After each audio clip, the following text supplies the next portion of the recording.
He stood barefoot outside a private bank, his clothes stained, threadbare, clinging to a frame shaped by war and weather.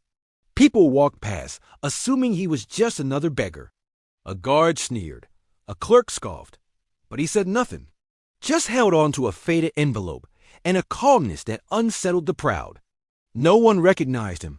No one saw the war medals he once carried, or the battlefield scars etched into his hands. He was invisible now, not a veteran, not a father, just a nuisance on marble steps. But what happens when the man they insulted turns out to be the father of a decorated military officer? What happens when honor, long ignored, returns in uniform? This isn't just a story about misjudgment. It's about a quiet reckoning, a son's unbreakable loyalty, and a bank that would never forget what walked through its doors. So, what do you do when the man you called a beggar holds the power to end your career? Stay with us, because what happened next? No one saw it coming.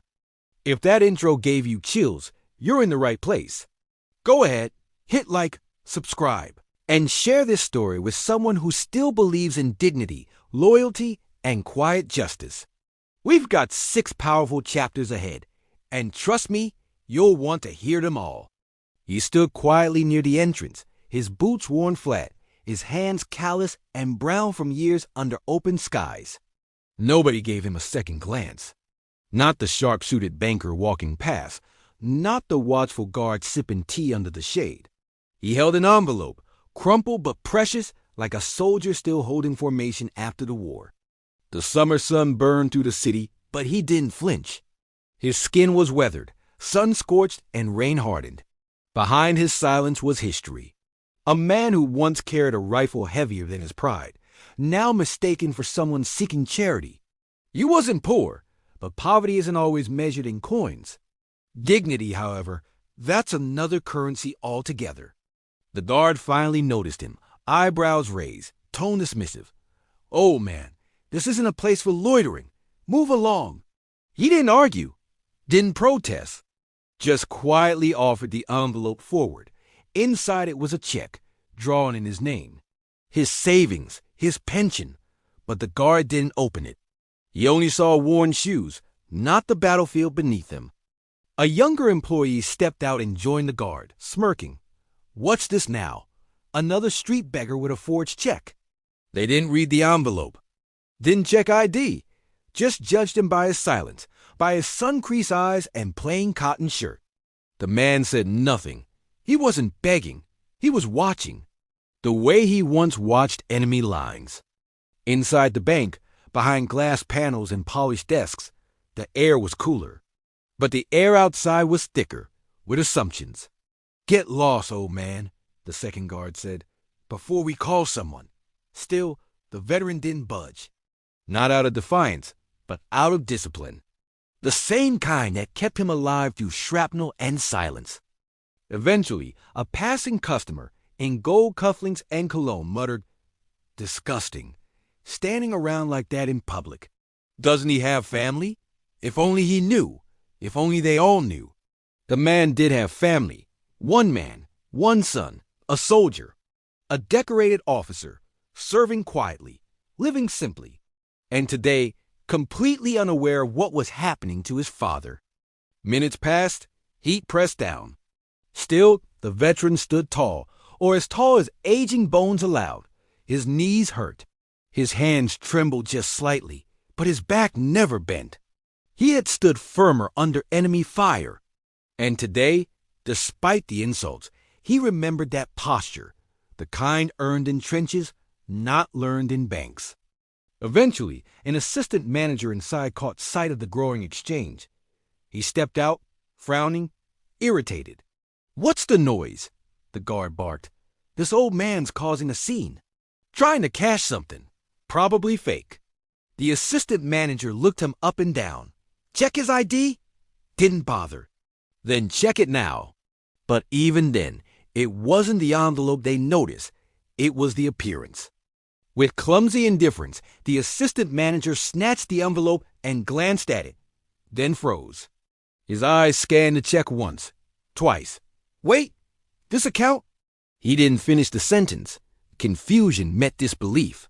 How could this man, this peasant-looking nobody, be tied to that name, that rank, that balance? This can't be right, he muttered, flipping the check again. But before clarification could be made, the branch manager emerged, a man known for arrogance. "What's going on?" he barked. The assistant stammered, but the manager waved him off. "You." He pointed at the veteran. "Why are you here?" The man finally spoke, soft, respectful. "To withdraw my funds." The manager scoffed. "With this?" He waved the check mockingly. "I served 30 years, the veteran said, voice barely audible but anchored with memory. "That's my pension." The manager laughed bitterly. "Oh, of course. Everyone's a war hero when asking for money. This is a private institution. You think you can fool us?" Still, the veteran stood still. His lips didn't tremble, but something behind his eyes shifted. The manager stepped closer. "Listen, we don't cater to street-level drama. This bank isn't for people like you. Now go, before I have the police escort you." Silence followed. The kind that makes clocks feel louder. The kind that comes just before something changes. But not yet, not here. The veteran lowered his eyes, turned, and walked. He didn't argue. He didn't explain. Just left the envelope on the manager's desk. "It has my son's details, too," he said simply, "if there's doubt." And with that, he exited, slowly, steadily, a soldier retreating not in fear, but in formation. Behind him, the bank resumed its rhythm. But something about the silence he left behind lingered. Inside the office, the manager scoffed. Another fraud. He tossed the envelope into a drawer without reading the papers, without verifying the identity, without realizing the storm he had just summoned, calmly, silently, unknowingly. Some storms don't come with thunder. Some come with footsteps. And the next set of footsteps would change everything. That evening, in a modest apartment 3 miles away, the veteran made a phone call. One he didn't want to make. But tonight, he did. "Son," he said quietly, "I went to the bank today." The voice on the other end paused. "Yes, Baba." The veteran hesitated. "They said I don't belong there." His voice cracked. "Just a little." There was silence on the other end. Then a quiet, "What did they say to you?" The veteran tried to soften it. "It's all right. Maybe I didn't look the part. Maybe I shouldn't have worn." "No, Baba," the voice cut in. Calm, but firm. "What did they do?" The veteran said nothing. He didn't want to shame his son. But shame already lingered. The officer put down the phone. He didn't shout, didn't curse, but something inside him tightened, like the click of a rifle bolt. His eyes closed. Memories of medals, salutes, and the old man pinning stars on his collar returned.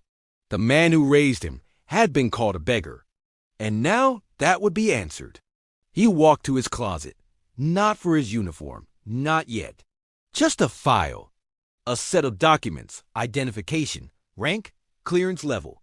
He placed them in his satchel, alongside something else, the envelope his father had described. He would go, not as an officer flaunting power, but as a son, delivering a truth the world had chosen to ignore. The next morning, the officer arrived, not in uniform. No stars, no boots. Just a plain shirt, quiet shoes, and the stillness of someone with nothing to prove.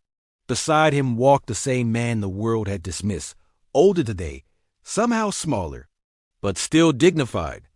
Together they stepped toward the same bank. No announcements, just presence. Inside, the manager sipped tea. The guard joked with the receptionist. Life moved on, fast, shallow, unbothered. Until the doors opened, the two figures stepped inside. The younger man's posture was unremarkable, relaxed but unshaken. The older man didn't look around. He already knew how they would stare, how they'd whisper. What they still didn't know was who had just walked in. The officer scanned the room, every desk, every face, and finally the same counter where the insult began. The guard noticed first, frowned. "You again?" he said to the old man. "Back to cause trouble?" The officer didn't flinch. "We're here to withdraw funds," the guard scoffed. "I said last time." "You did," the son interrupted. "And now I'm here." The guard hesitated. Something about the tone, the precision of his words, like a man used to giving orders that aren't ignored. "Do you have an appointment?" the clerk asked, trying to maintain control. "No," he said calmly, "but I have authorization." He placed the card on the counter, not flashy, but real. Government insignia, clearance level, division name. Whispers started almost instantly. The receptionist leaned closer, her voice barely above a breath. "He's military?" "Higher," someone else muttered. "He's from command."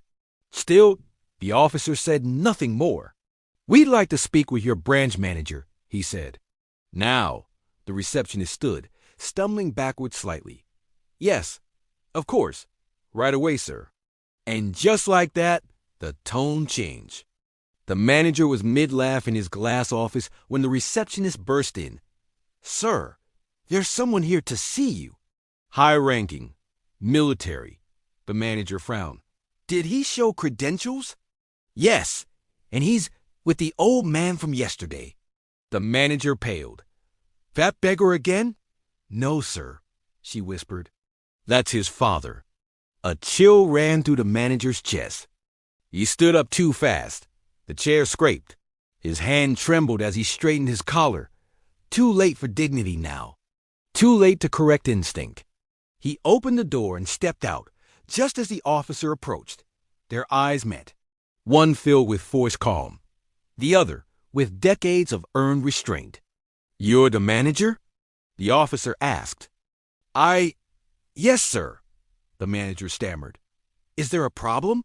The officer held up the same envelope. "This belongs to my father.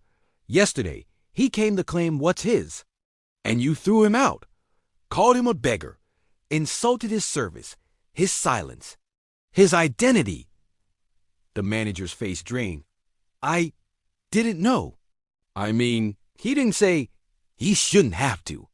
You see worn clothes, you assume worthlessness. But that man earned every rupee in that account crawling through mud with a rifle on his back. He doesn't need to explain who he is to you. You're supposed to serve, not judge." His voice wasn't loud, but it carried through every cubicle, every silent witness.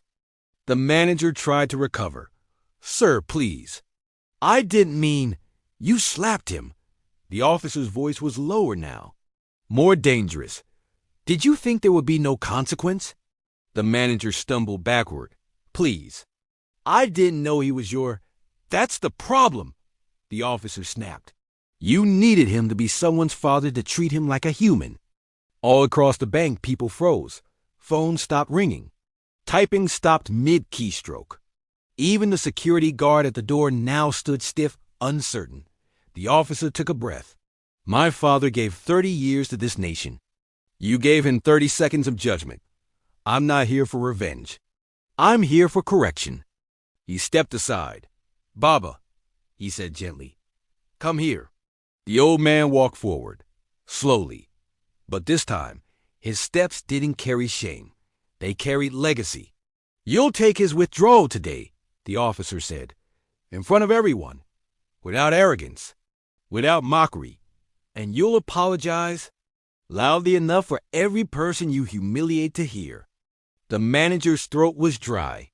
He looked around, at staff, at customers, at silence, then bowed. "I am deeply sorry, sir. I didn't recognize. I judged I was wrong." The old man didn't speak, just nodded, forgiveness in his silence, then walked toward the counter. This time, the check was accepted. This time, no one dared to laugh. The transaction was swift, efficient, no delay, no rejection, as it should have been from the start. When the amount was handed over in cash and receipt, the officer took none of it. He just handed it to his father. "Let's go," he said. They turned toward the door, and then the officer paused. He turned back to the staff, to the guards, to the entire bank. "Never again," he said. "Never again treat a man like his worth is measured by his shoes. You think you know status? Status isn't worn. It's earned, usually in silence." Then he nodded once and walked out, like a storm passing, dignified, quiet, final. Outside, under the same sky, the sun still burned. But now the heat was on the faces inside. The guard who mocked now stood stiff. The receptionist who giggled now watched the glass door as if expecting it to shatter. No one moved, except the old man, who paused on the stairs, then smiled, faintly, then walked. In the days that followed, the story spread. Not from a press release, but from whispers. Staff told friends. Friends told family. And across the city, one quiet truth echoed. Don't judge too quickly. The man you insult today might be the one who rewrites your future tomorrow. A beggar or a patriot. The difference is often just in your eyes. Far away from the city's chaos, a military outpost stood carved in the dry hills and wind-beaten cliffs. Dust moved like smoke across the ground, swirling beneath boots that had known both peacekeeping and war. In the center of it all, walking silently between drills and distant echoes, was a man known by many names, but one mattered most: Lieutenant Colonel Arjun. He wasn't the loudest. He didn't have to be. Respect followed him like a shadow earned in long nights beneath enemy lines and longer days leading broken men home. He didn't wear his rank like armor. It was stitched into his bearing, into the quiet way he listened, into the rare way he smiled. A soldier, a brother, a son. That morning, he stood by the barracks window, coffee cooling in his hand. He was reading an old letter folded 100 times, his father's handwriting barely legible now. It wasn't about money or hardship. It was about soil, about service, about being a man. He reread it often, and every time he stood a little straighter afterward. Then the call came. A private ran up with a phone landline secure line. The officer picked up. He didn't speak for the first 10 seconds, just listened. A crackling voice from the other end, old, familiar. "Baba?" he said softly, then paused. He didn't speak again until the story was over. When he did, it wasn't with anger. It was with steel. "Where are you now?" he asked. His father replied, "Home. I didn't want to worry you." Arjun exhaled once, slow and deep. "You didn't worry me. You reminded me." He hung up the phone, placed his coffee down, and turned toward the field. "Corporal," he said, "prep leave papers. Immediate departure. No convoy." "Yes, sir. Problem, sir?" "Not yet," Arjun said. He packed light. He always did. A folder, a pen, a civilian shirt. No medals, no ribbons. His ID badge tucked between pages of the Constitution. A second envelope with his father's medical receipts. No anger in his walk, just duty. But this time, it wasn't to his country. It was to the man who raised him on rice and silence. He left that evening. No announcement. Just a quiet nod to the commanding officer. "Family matters, sir." That was all he said. The CO understood. Soldiers knew how to read between the words. They knew what it meant when a man like Arjun said little. They also knew someone, somewhere, was about to learn a very sharp lesson. The train ride back wasn't eventful, but it wasn't peaceful either. Every station they passed reminded him of the years his father had spent serving those very regions. Always humble, always hidden, a public servant, a quiet patriot, now mocked like a nobody, forgotten like a loose page in a ledger. Not today, he thought. Not ever again. He didn't sleep, just stared out at the window. Dust whipped past, but he didn't blink. His thoughts weren't violent. They were structured, like a mission plan. Every humiliation his father had described replayed in his mind. Every insult, every false assumption. And with each one, the line of his jaw tightened. By dawn, he was ready. Back in the city, the bank carried on. New customers. Fresh arrogance, the same rusted systems. But they didn't know he was coming. They didn't know who had been quietly summoned. A man shaped by discipline, forged in fire, and bound by one oath stronger than any uniform. Protect those who made you who you are. He arrived at his father's home before breakfast. The door creaked open slowly. His father looked up, surprised. "You came?" Arjun smiled softly, stepping inside. "Of course I did." He placed his bag down, pulled up a chair. "Now tell me everything." In detail. His voice was gentle. But behind it, something far more precise was waiting. The father tried to laugh it off. "They thought I was just some poor man," he said. "It happens." Arjun shook his head. "It shouldn't happen." He leaned forward. "You didn't go there for charity. You went to collect your dues. They didn't just insult a man. They insulted legacy. And I don't leave legacy undefended." They spent the morning reviewing papers, pension letters, account documents, service certificates. Arjun filed each one like ammunition. He wasn't planning revenge. He was preparing correction. That afternoon, he went to the local cantonment office, quietly submitted identity verification. "This isn't a complaint," he told the officer. "It's a notice." The clerk blinked. "To whom?" Arjun smiled. "To ignorance." Later that day, they sat together on the balcony, father and son. No words, just warm tea and long silence. Across the street, a boy walked by with a toy rifle. Arjun smiled faintly. "I used to do that too," he said. His father nodded. "And I never stopped praying you'd never have to use the real thing." "But I did," Arjun said. "And every time I remembered who I was fighting for." His father looked down. "You've done enough." Arjun shook his head. "Not yet, Baba. I missed one battlefield. That bank, but I'm ready now. This time, there will be no blood, just memory and accountability." His father didn't argue. He knew his son. The next day, Arjun wore civilian clothes, not a disguise. Just a statement. He wasn't coming as an officer. He was coming as a son, but he carried documents heavier than weapons. Authority that didn't need noise. He folded everything neatly into his satchel, zipped it closed, and looked at his father. "You ready?" The old man nodded once. They left early. The city wasn't awake yet, but some truths don't wait for business hours. The two men walked side by side. One younger, upright, steady. The other, older, slower, but no less proud. They said little. Words weren't needed anymore. The streets watched them pass, a man returning to the scene, and a son walking into purpose. As they neared the bank, everything slowed. The steps, the noise, the air itself. But Arjun didn't hesitate. He'd walk through enemy fire with less resolve. Today's enemy wasn't armed. But arrogance can be just as dangerous.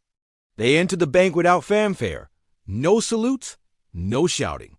Just two men returning, one to reclaim dignity, the other to defend it. Inside, nothing had changed. Same counters, same guard, same smell of air conditioning and entitlement. But as the father stepped through the glass door, several heads turned. Someone remembered the face. Someone whispered, "That's the same old man." And then their eyes caught the man walking beside him, tall, calm, watching everything like a man who'd seen worse. The guard straightened. Recognition bloomed slowly, like dread crawling into the spine. He stepped forward, less confident than last time. "Sir, you again," Arjun answered. "Yes, we're here to complete what you denied yesterday." His voice was firm but level. The guard nodded, stepped back. "Of course, sir." "Let me call the manager." Too late. The manager had already seen them. He had been watching through the office blinds, face pale, breath shallow. In his gut, he knew what was coming. But nothing prepared him for the quiet intensity of the man now standing at his desk. "Lieutenant Colonel Arjun Singh," the officer said, placing down his identification. "And this is my father. You remember him." The manager stood slowly. "Sir, please accept." "Not yet." Arjun interrupted. Not before this office hears who you insulted. Not before your staff understand what they're part of. Today is not about revenge. It's about responsibility. His father said nothing. He just sat quietly. The manager looked around. His domain had suddenly become a courtroom. You judge this man by his shoes, Arjun said. By his silence. By his clothes. But you forgot something. Silence is often earned. Men who bled don't need to shout. The room was still. Clerks froze. Tellers stopped typing. One dropped a pen. The guard at the door stood motionless. The air shifted. This wasn't a complaint. This was a reckoning. Arjun unfolded a file and laid it down. Here's his service certificate, his pension eligibility, his account statements. His savings, built over 30 years of public service. You denied him access to what was already his. You called him a beggar. You humiliated him in front of strangers. And worst of all, you laughed. The manager stuttered. I didn't realize exactly, Arjun said sharply. That's the problem. You didn't bother to realize. You didn't ask. You assumed. You saw a weak man. But that man used to carry wounded soldiers on his back. He served your nation while you sat in air-conditioned rooms polishing rejection slips. He took a step closer, and you slapped him. The words hit harder than any hand could. The manager's face dropped. Around them, eyes widened. People gasped quietly. Tell me, Arjun asked, what made you think you had the right? The manager opened his mouth, but nothing came. Not guilt, not defense, just shame. Heavy, quiet, deserved. The officer turned to the rest of the bank. Every one of you watched it happen. Not one of you stopped it. Not one voice said, this is wrong. But it was wrong. It was humiliating. And now it's public. Then he nodded once. You're going to apologize. Not to me, to him, loudly, clearly, now. The manager stepped around the desk, hands shaking. He stood before the old man and lowered his head. Sir, he said, I humiliated you. I acted in arrogance and ignorance. Please forgive me. I see now what I failed to see yesterday. Your worth, your service, your dignity. I am deeply ashamed. The old man didn't answer. He didn't need to. His silence said it all. A silence stronger than insult, stronger than anger. Arjun placed a hand on his shoulder, then turned to the staff again. Let this not be the end. Let this be the beginning of treating every man who walks through that door as a human being. He placed one final document on the desk. This is a formal report to your bank's ethics board. They will review your branch. And if there is even one more complaint like this, you will answer for it in court. He leaned in slightly. Understand? The manager nodded. Yes. Sir, absolutely. Arjun turned back to his father. Baba, your withdrawal? The old man hesitated. Do we have to? Arjun smiled softly. Yes, with full honor this time. The manager processed the transaction personally, hands trembling. He handed the cash to the old man like a sacred offering. Thank you, the elder said quietly. But respect is worth more. They turned to leave. No applause, just silence. But this time, it wasn't the silence of dismissal. It was a silence of realization, of shame. And maybe, somewhere at the beginning of change, the kind sparked not by violence, but by memory. Not by power, but by presence. One man, one son. One quiet revolution. Outside, the street was busier now. Cars honked. Life resumed. But the two men walked in calm. A father finally seen. A son still standing guard, not with weapons, but with dignity.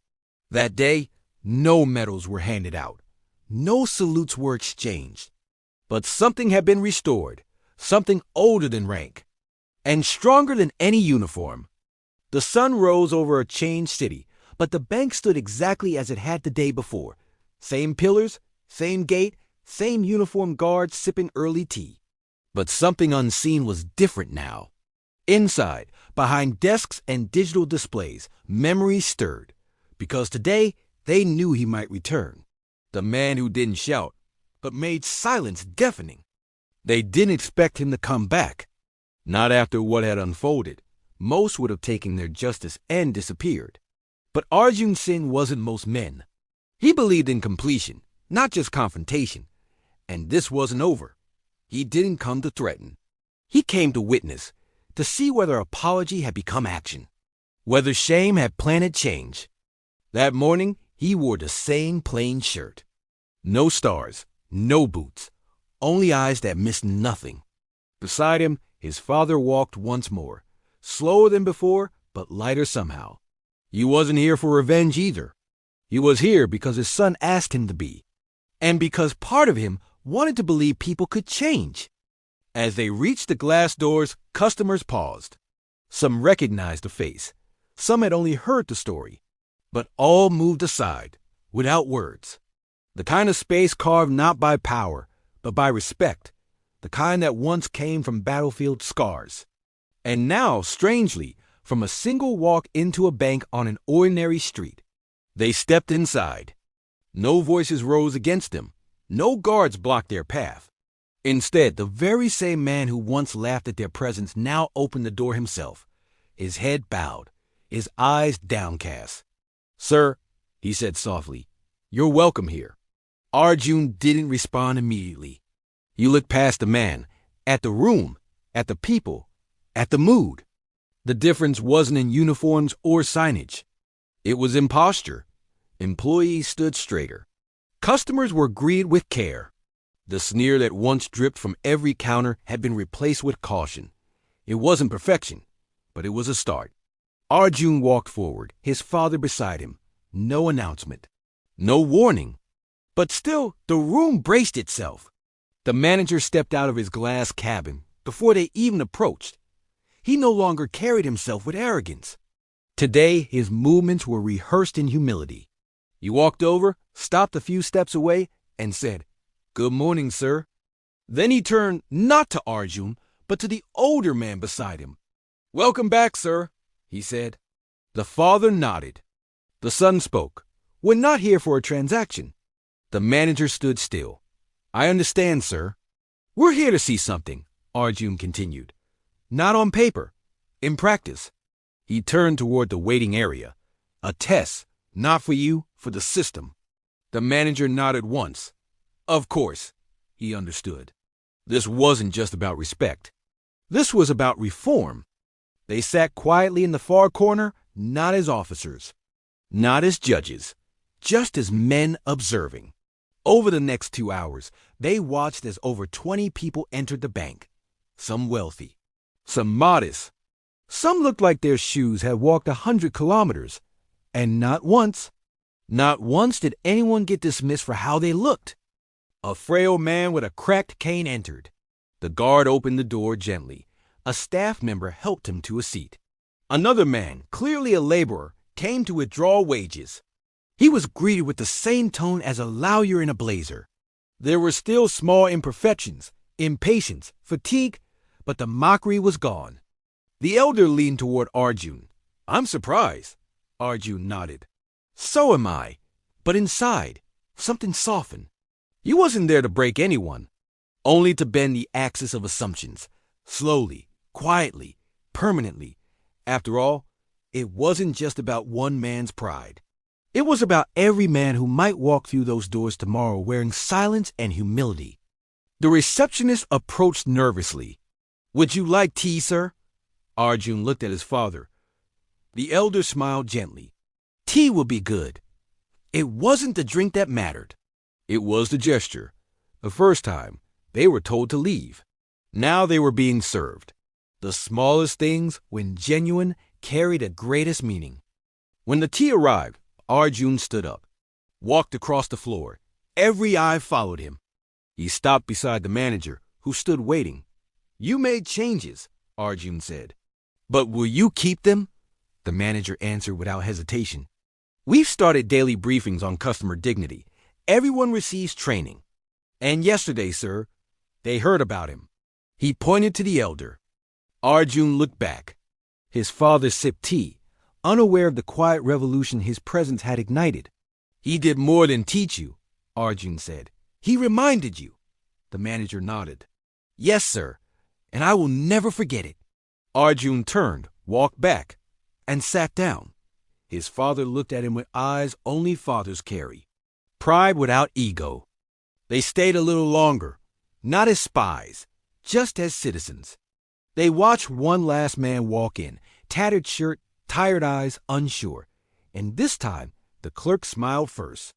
"Sir, how can I help you?" And in that simple sentence, something changed. Arjun stood. His father stood. They'd seen enough. Not perfection, but progress. They walked back to the door. The manager followed. Not to stop them, but to say something. "Sir," he said. Arjun turned. "Thank you," the manager said. "For teaching us without crushing us." Arjun nodded once. "That was never my job," he said. "My job was to stand beside a man who's done more for this country than most of you ever will." They stepped outside. This time, no one whispered, no one laughed, no one scoffed. Instead, every eye watched them with a kind of reverence that doesn't come from medals. It comes from knowing someone held up a mirror and gave you the chance to look better in it the second time. That day, something left the bank. Something heavier than cash. They walked down the steps, side by side again. But this time, the weight that had clung to their backs, shame, hurt, injustice, it felt lighter. The sun didn't seem so harsh. The road didn't seem so long. For the first time since the incident, the father looked taller. Not because anything had changed around him, but within. Arjun didn't speak for a while. He let the silence fill the space between their steps, just like his father always had. The old man finally broke it. "That place. It's not what it used to be." Arjun smiled faintly. "That's because you walked in twice. Once to be shamed, and once to teach." His father nodded. "I noticed." They stopped by a roadside bench. The elder sat, adjusting the fold of his shirt. Arjun remained standing, hands on his hips, scanning the city around him. "Do you think it'll last?" the father asked. Arjun took a breath. "It'll last? If people like you keep walking into rooms without lowering their heads." His father looked up, eyes shining. Back at the bank, a staff meeting had already been called. Not because someone was watching, but because something had been stirred. The manager stood in front of his team, holding the same envelope the old man had left behind that first day. "This," he said, "reminded us of something we forgot. Service is not a courtesy. It's our job." He pointed at the glass door. Anyone who walks through those doors could be a soldier, could be a teacher, could be a father, could be someone who once bled so that you could stand here in a tie and press enter. You will not forget that again. Or you won't work here. The room stayed silent, but heads nodded. Meanwhile, Arjun and his father reached the park nearby. Old trees lined the walkways. The same ones his father had once taken him through decades ago, when the boy with skinny arms and scraped knees would ask endless questions about courage. Now, the roles had reversed. The teacher was older. The student had grown. But the bond hadn't changed. "Baba," Arjun said, "you ever regret not being famous?" The old man laughed. "What would I do with fame? You can't eat it. Can't sleep under it, can't pass it down." Arjun grinned. "You passed down something better." "What's that?" his father asked. Arjun didn't answer immediately, then said, "Backbone." His father's smile disappeared, replaced by something stronger. That evening, news of the visit had spread. Not through newspapers or press releases, but through the oldest media of all, witness. People told each other what they saw. That the man who was once called a beggar had walked back in, not with police or lawsuits, but with his son. A man who carried power in silence. And they hadn't shouted. They hadn't threatened. They'd simply stood there, long enough to make others look inward. Long enough to make judgment feel like a mirror. And suddenly, across tea stalls and evening walks, people asked themselves, How often have I done the same? How many old men had I dismissed without knowing their battles? It wasn't about banks anymore. It was about behavior. The story changed shape, as all good stories do, turning from personal grievance to collective conscience. The man whose son is a colonel. The father who didn't slap back. The quiet return. The names changed depending on who told it, but the lesson always stayed the same. In a small government hall, a seminar was organized 2 weeks later. Topic: Dignity in Public Institutions. On the speaker list, alongside bureaucrats and administrators, sat a name most didn't recognize: Mr. Devendra Singh, retired sanitation officer, father of L.T. Kaul Arjun Singh. No flashy title, no long bio. But when he stood up, the entire room listened. You didn't speak long, just a few minutes, just enough. I was called a beggar in a place where I've kept my life savings. But I'm not here for revenge. I'm here to remind you, if you serve the public, serve everyone, rich or poor, loud or quiet. You never know whose hand you're dismissing. The room applauded. Later that night, back at home, the father stared at a framed photograph, not of Arjun in uniform, but of him in his municipal days, sweeping the same streets he now walked with his son. Strange, he murmured. The cleaner once got cleaned out by a system he served. Arjun looked over. Not anymore, he said. They didn't celebrate. No fireworks, no dinner party. Just a quiet meal. Just two men sharing roti and dal at the same wooden table they'd always used. You didn't have to do all this, the father said. Yes, I did, Arjun replied. Because you didn't ask for it. That's what made it necessary. His father chewed slowly, then nodded once. That night, Arjun wrote in his personal journal, a habit from his academy days. He wrote no names. Just a sentence: power must not roar to be heard. Sometimes it just has to stand where injustice once sat. He closed the journal, placed it on the shelf beside a dusty medal. Not his own, but his father's. The next morning, the city looked the same again. But it wasn't. The man in the bank didn't snarl anymore. The guard offered water to an elderly visitor. And for once, in 100 ordinary ways, change arrived not in headlines, but in habits. It wasn't loud, but it was real. Like the boots of a soldier on familiar soil. Sometimes the most devastating truths don't arrive with fury. They arrive calmly, like a document placed gently on a polished table. That's how it happened. That's how he chose to do it. No headlines, no threats, just one folded paper. One hand extended across the bank manager's desk, and a truth waiting quietly to be recognized.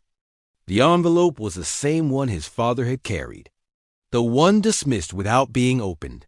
This time, it didn't come with pleading. It came with purpose.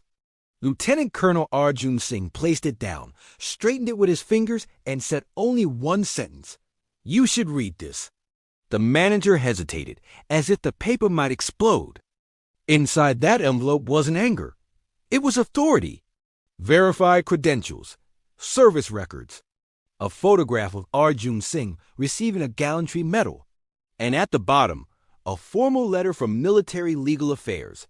Your actions against a war veteran may constitute grounds for disciplinary review. But Arjun didn't hand it over to scare. He handed it over to educate. The manager's fingers trembled as he lifted each page. He looked up at Arjun, eyes wide. I didn't know. He began. Arjun cut him off gently. That's the second time you've said that. His voice was even. The first time you dismissed him as a beggar. This time, you'll read every word, slowly, because this is your lesson. Around them, the bank was quieter than usual. Employees watched discreetly. No one dared interrupt. This wasn't a scene. It was a reckoning. The same space that had once echoed with mockery now listened in stillness. The manager flipped to the final document, a typed, stamped copy of his own recorded actions, extracted from CCTV footage. I didn't realize, the manager whispered again. He was your... Arjun raised a hand. Stop right there. That's the root of your mistake. He shouldn't have to be my father to be treated with decency. That's your corruption. Respect measured not by humanity, but by connection. The manager lowered his head. Words had abandoned him. Arjun leaned forward. You slapped him, he said plainly. You pushed him out. You laughed at him with your staff. And even now, standing in front of the man whose shoes you couldn't polish, you're looking for excuses. But I'm not here to argue. I'm here to remind you what happens when a man forgets his place in a system. The manager cleared his throat. Sir, I accept the consequences. Please, give me a chance to apologize again. Arjun folded the documents and returned them to the envelope. You will get your chance, but not here, not to me. You will read that apology in front of your regional supervisor and in front of every junior employee who watched you fail. The words landed like sandbags, not cruel, but heavy. I have filed a formal request, Arjun continued. You will be audited, not because I want to destroy you, but because the next old man who walks in might not have a soldier for a son, and I want to know he'll walk out with his head high. The manager nodded slowly. Yes, sir. His voice was barely a whisper now. I'll do whatever is asked. Good, Arjun said. Because I'm not asking for anything unreasonable. I'm only asking you to treat a man like he matters, even if he's quiet, even if he's worn thin by life, even if you can't pronounce his rank. He stood up. The room still watched. One more thing, Arjun added. I want every employee here to know this. Position is temporary, but conduct becomes your legacy. My father's job was to sweep the streets. Yours is to manage this floor. But it's not the title that makes the man. It's how he treats the unseen. He walked toward the main floor. The manager followed behind like a student afraid to speak. Arjun stepped into the center of the bank and turned toward the staff. All of you, he said firmly, look around. This place is cleaner today. But don't let that cleanliness stay only on the floor. Let it reach your thoughts, your instincts. You don't know who's walking through that door. A young teller looked up. Sir, are we being reported? Arjun turned to him. You're being reminded of your job, of your duty, and of how quickly silence turns into cruelty when no one speaks. He placed the envelope on the table and left it there. Keep this in your training files. Read it every month. Consider it your oath. He turned back to the manager. I'll be watching, not as a soldier, as a citizen, as a son, as a man who won't forget what you did, but who also believes you might still change.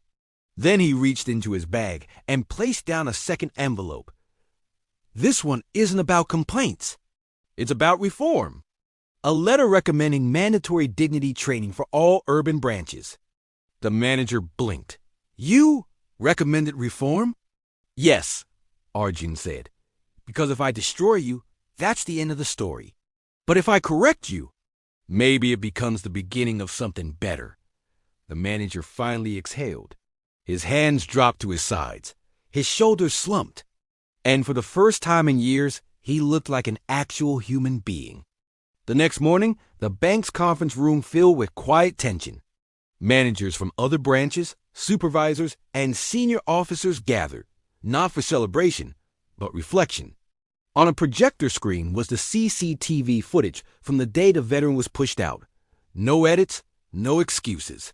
Just raw proof of how quickly a system can fail without compassion. No one spoke during the clip. The slap, the mockery, the arrogance. All of it played in silence, yet echoed louder than any siren. When it ended, Arjun stood beside the screen, arms folded. What you just saw wasn't about one man. It was about all of you. The question is, how many times has this already happened unnoticed? A regional head stood up, clearly shaken. Colonel, I had no idea it was this severe. Arjun nodded. That's the most dangerous thing, that you didn't know. Because silence doesn't mean nothing happened. It just means nobody listened. And now, we listen. From this point forward, no man will walk into your branches and be erased. You walked toward the manager who had once stood tall in pride. Today, The man barely held himself upright. Arjun didn't gloat. He didn't smirk. He simply handed the man a page. "You'll read this aloud. Now, to everyone here. And when you're done, you'll pin it to the wall outside your office as your signature. Your reminder." The man unfolded the paper, cleared his throat, and began. "I, Rajiv Sinha, hereby acknowledge that I committed an act of discrimination and disrespect against a retired government servant, Mr. Devendra Singh. I failed not only him, but the ethics of my position. I am ashamed of my behavior and accept responsibility. I commit to personal change and will train my staff to never repeat my mistake." When he finished, there was silence. Not applause, not approval, just necessary stillness. Arjun took the paper back, signed it at the bottom, and then passed it to a regional officer. "File this. Frame it. Not to punish, but to remember." The officer nodded. "This will become part of employee onboarding materials across the region. We'll use this case to teach." Arjun nodded once. Back in the old neighborhood, Devendra Singh sat in his balcony chair, unaware of the procedural waves he had triggered. Birds chirped nearby. A street vendor shouted prices. It was an ordinary morning, but inside his home, history had quietly shifted. What was once humiliation had now been transformed, not into vengeance, but into institutional reflection. A knock came at the door. It was a bank representative, not a clerk. A district liaison. He carried a letter. "Sir," he said, "on behalf of the board, we apologize for what happened to you. We've launched reforms. You've helped us remember something important." Devendra took the letter quietly. He didn't read it immediately. He just said, "Good. Now treat the next old man better." The liaison nodded. "We will." Then handed him a folder with a second document, his own formal recognition letter from the Veterans Affairs Office, reactivated and upgraded with full honors. "Your son filed this request last month. It was approved yesterday." Devendra blinked. "I didn't know." "He didn't do it for praise, sir. He did it because he believes you were overlooked." Later that evening, Arjun returned home. He found the envelope on the table. His father had left it open. The commendation certificate gleamed under a thin layer of dust motes. Arjun smiled slightly, then placed a note beside it. "It was never about fixing one mistake, Baba. It was about making sure you were never mistaken for anything less than great." That weekend, in a special memo sent to all government departments, one paragraph stood out. It read, "Public servants are to be respected regardless of current status or attire. Legacy does not wear designer clothes. Dignity does not ask for permission. Treat each citizen with equal honor." It didn't bear Arjun's name, but it carried his fingerprints. The story made its way into quiet corners of the civil service. A file clerk whispered it to a junior trainee. A transport officer used it in morning briefing. It wasn't broadcast like breaking news. It spread slower and stronger, like truth usually does. One gesture at a time, one correction after another. Like bricks laid into memory. Back at the bank, the framed letter now hung in the lobby. Some customers read it out of curiosity. Others stared longer, quietly placing themselves in the old man's shoes. One teenager read the whole thing, turned to his father, and asked, "Can you be powerful without shouting?" The father smiled. "Sometimes. That's the only real kind of power." The letter wasn't shiny. It wasn't poetic, but it was real. And that made it powerful. Above it, a smaller plaque had been added to remind us a person's worth is never written on their clothes. It lives in their story. And beneath it, a folded paper, the same envelope that had once been thrown aside without a glance. Arjun never asked for credit, but legacy doesn't need credit. It needs continuation. One day, a junior officer under his command asked, "Why do you never yell, sir?" Arjun replied, "Because control without calm is just noise." And I learned that from a man who swept streets cleaner than I've ever cleared a battlefield. The soldier never forgot it. And neither did the nation, not because it declared a holiday or named a street or held a parade, but because somewhere in a modest branch, an ordinary man once stood tall after being pushed down. And his son, dressed not in rage but in restraint, made sure the world paused long enough to notice. Consequences, when they arrive quietly, sting longer. And when they're deserved, they don't need to shout. That morning, the bank's regional head arrived at the branch with a sealed file in hand. His presence was unannounced, but not unexpected. He came not for a visit, but for a verdict. The weight of silence returned to the floor once again. Inside the branch, staff straightened their collars. They knew this wasn't routine. The guard at the door had stopped joking. The manager sat rigid in his chair, eyes flicking to the glass entrance every few seconds. When the door finally opened, no one needed introductions. They all recognized him, the man whose pen had more power than their voices. The regional officer didn't pause. He walked directly to the manager's office, closed the door gently, and placed the sealed file on the table. "This is your reassignment," he said. "Effective immediately." The manager blinked. "Sir, am I being suspended?" The officer shook his head. "No, but you're being returned to the front line, where you'll meet the people you once judged." He slid the papers forward.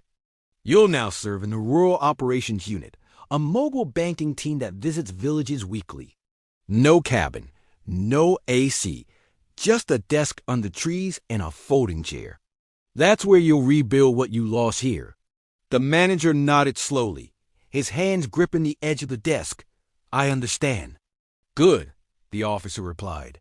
"Now pack." Outside, whispers began to ripple across the staff floor.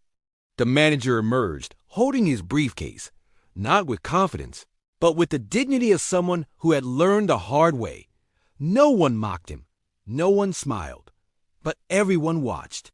Because sometimes the consequence is not humiliation, it's humility. And today, that was exactly what arrived. Arjun was not present. He didn't need to be. His job wasn't to deliver punishment personally.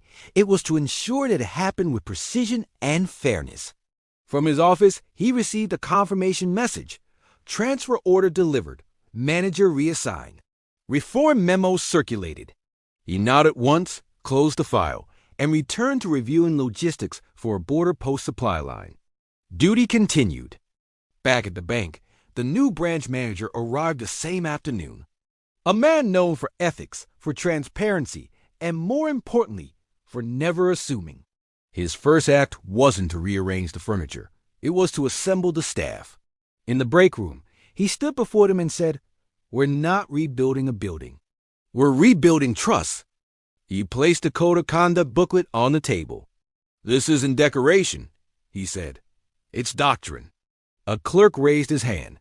"Sir, are we being audited?" The manager nodded. "Yes, random visits, anonymous reviews. Every complaint will be investigated, but don't fear it. Embrace it. Because finally, we're being measured by the right things." The first real test came 3 days later. An elderly man, barefoot, confused, entered the bank. His hand shook slightly as he held out a crumpled check. The room stiffened, not in discomfort, but in remembrance. A staffer stood, smiled, and walked over. "Sir, let me help you." No sigh, no judgment, just service, like it should have always been. Arjun's storm had cleared the air. Meanwhile, in a small government training center, a new workshop was introduced, titled Empathy in Service. Required for all civil employees under 35. It was built around one central case study, the story of Mr. Devendra Singh, a former sanitation officer turned accidental symbol. His picture wasn't glamorous. Just a quiet man holding an envelope. That was enough. The first batch of trainees were skeptical. "Why this man?" someone asked. The instructor answered plainly, because he changed the system without burning it down. Because his son didn't scream, he stood. Because dignity doesn't always wear stars. Sometimes it wears slippers. The room was quiet afterward. Not with boredom, but with awareness. The kind that stays. Back in the countryside, the former manager sat beneath a tree, a folding table in front of him. Two villagers approached. One man said, "I need to open an account, but I can't read this form." The ex-manager didn't flinch. "Let me help you," he said, then smiled, not because he had to, but because maybe, finally, he wanted to. Later that week, a letter arrived at Arjun's desk. It was handwritten, shaky but legible, from the former manager himself. It read, "Sir, I don't expect forgiveness, but I want to thank you. You didn't destroy me. You redirected me.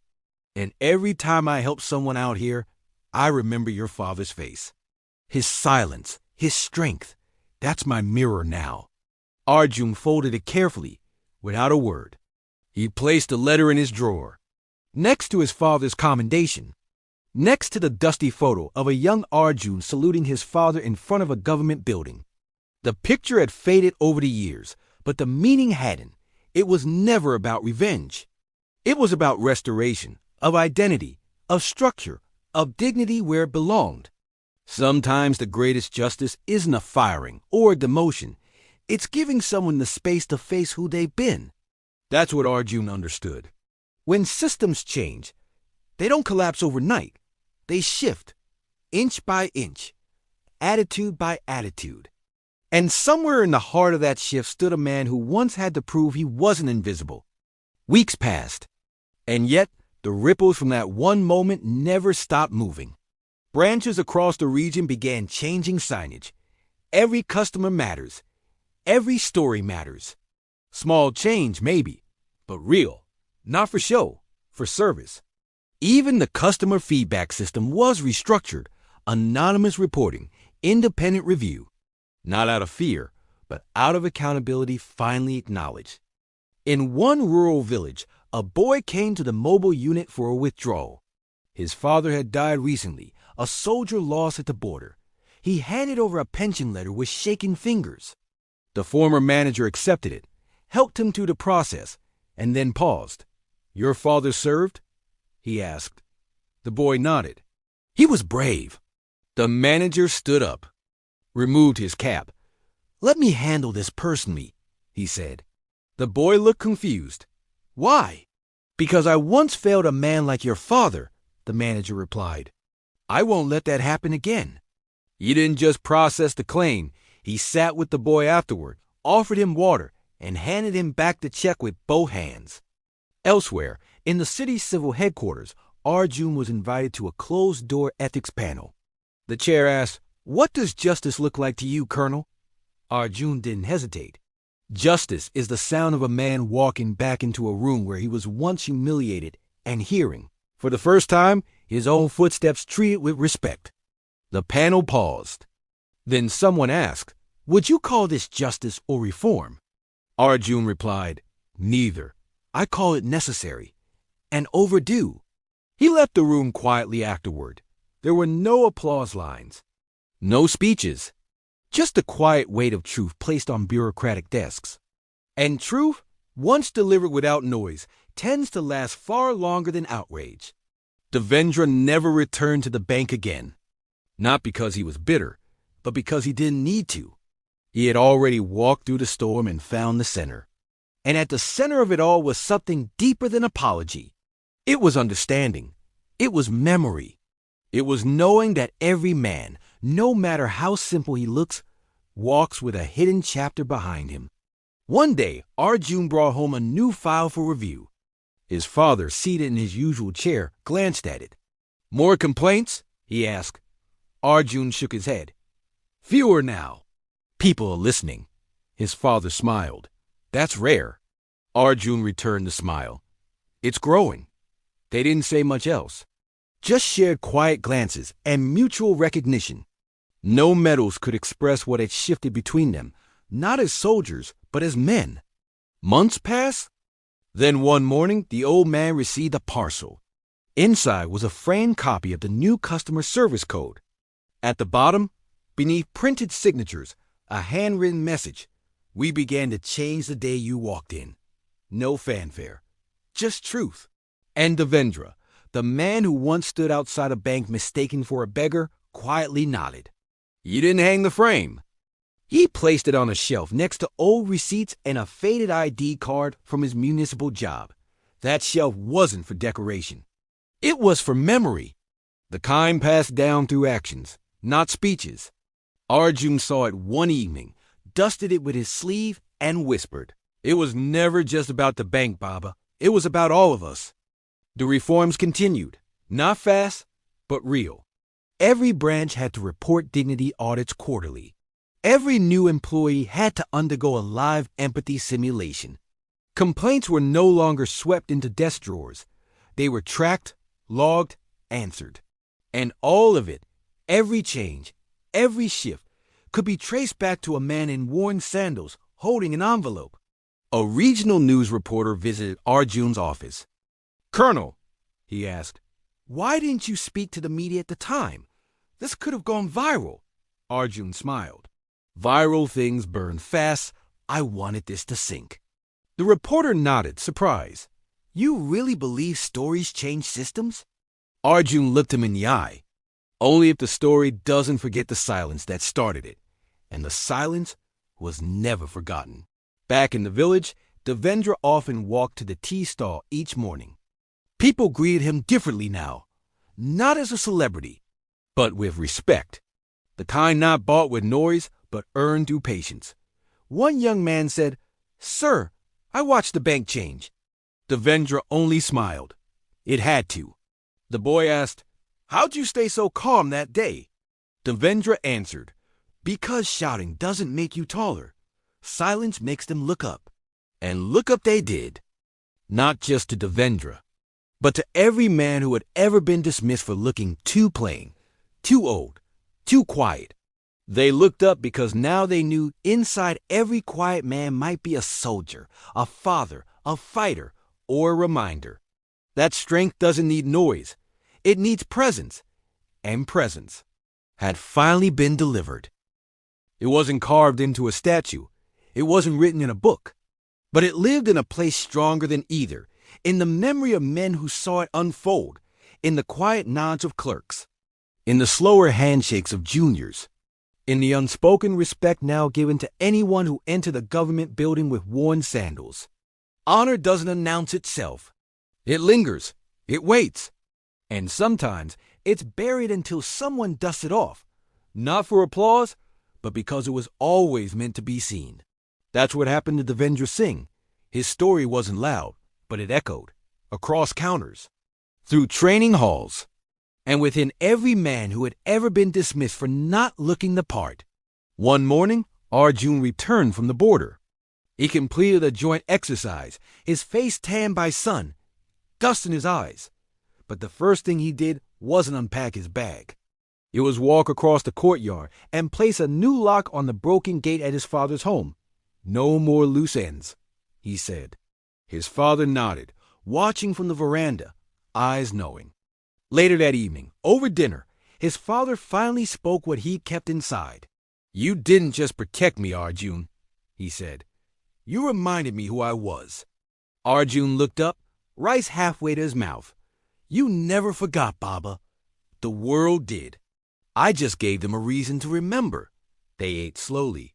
Every bite carried something deeper than food. Across town, the new bank manager initiated a tradition. Each Friday, one staff member had to share a customer story, one that taught them something. On the first week, a junior clerk stood and said, "An old man walked in last month. Didn't say much, just handed me his form. But I remember what we learned." I smiled first. He smiled back. That's all. But it mattered.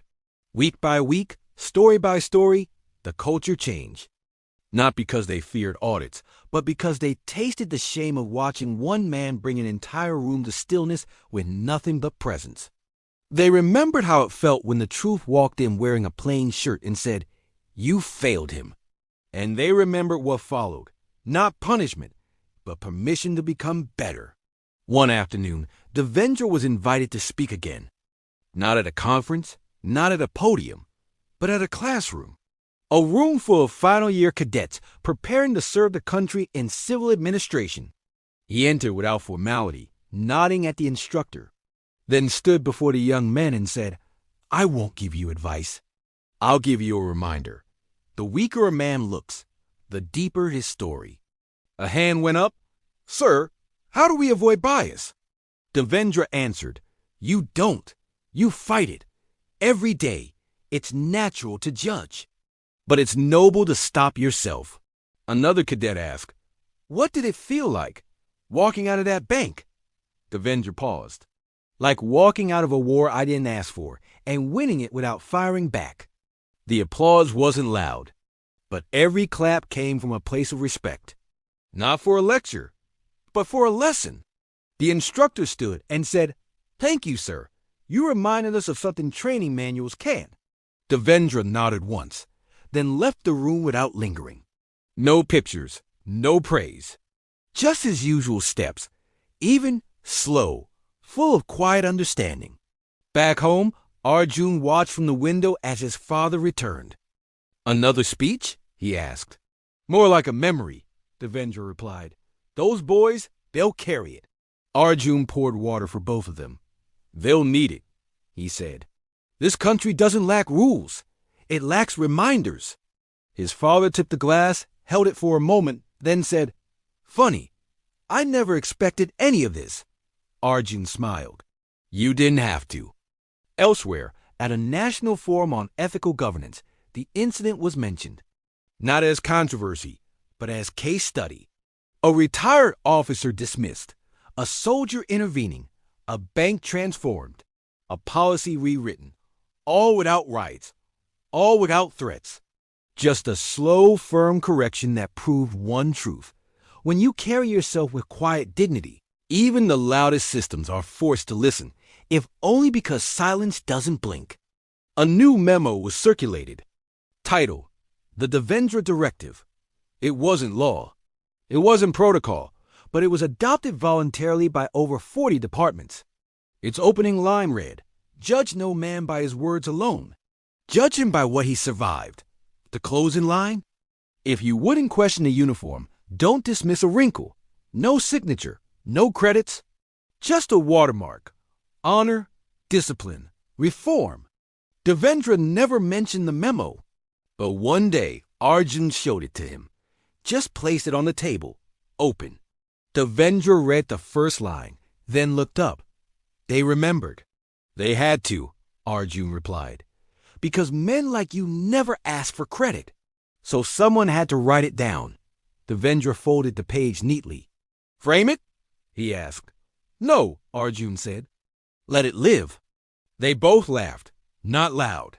Just enough, because laughter, like honor, doesn't need an audience.